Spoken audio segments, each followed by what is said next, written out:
دعا اللہ تعالیٰ کی بہت بڑی رحمت ہے۔ اگر کوئی شخص پریشان حال ہے، مصیبت زدہ ہے، اور مصیبت اور پریشانی کے علاوہ بھی اللہ تعالیٰ سے مانگنا،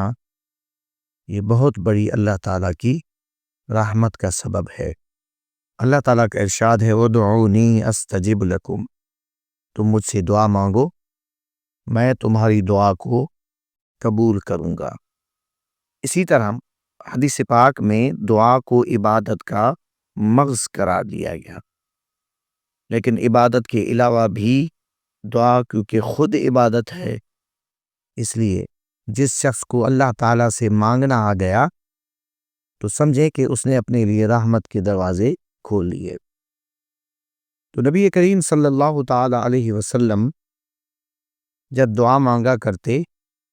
تو آپ علیہ الصلوۃ والسلام اپنے ہاتھوں کو اٹھا لیا کرتے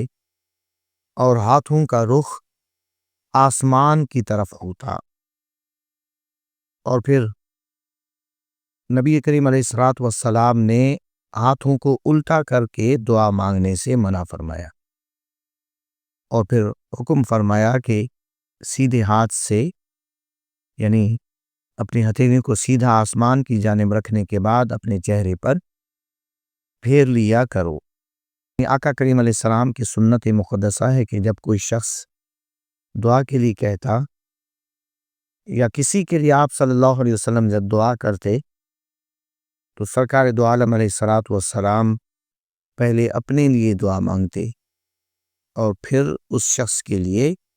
دعا کرتے۔ امام ترمذی فضالہ بن عبید سے روایت لائے کہ ایک شخص نماز کے بعد عجلت کے ساتھ دعا مانگنے لگا، جس میں نہ اس نے اللہ تعالیٰ کی کوئی حمد کی، نہ اس نے نبی کریم علیہ الصلوۃ والسلام پر درود پڑھا۔ پھر وہ شخص فوراً جلد بازی میں دعا کرنے کے بعد چل دیا، تو آپ علیہ السلام نے اس شخص کی طرف کوئی بندہ بھیجا جو کہ اسے واپس لے کر آیا۔ تو پھر آپ علیہ الصلوۃ والسلام صحابہ کی طرف متوجہ ہوئے، انہیں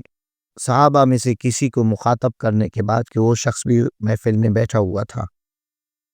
آپ علیہ السلام نے فرمایا کہ جب تم میں سے کوئی شخص نماز پڑھے تو دعا کرنے سے پہلے اللہ تعالیٰ کی حمد بجا لائے، پھر نبی کریم علیہ الصلوۃ والسلام پر درود شریف پڑھے، پھر اس کے بعد اللہ تعالیٰ سے جو چاہے مانگے۔ تو دعائیں ضرور قبول ہوتی ہیں، اس یقین کے ساتھ دعا کی جائے کہ دعا قبول ہوتی ہے۔ اللہ تبارک و تعالی ہم سب کو دعا مانگنے کی توفیق عطا فرمائے۔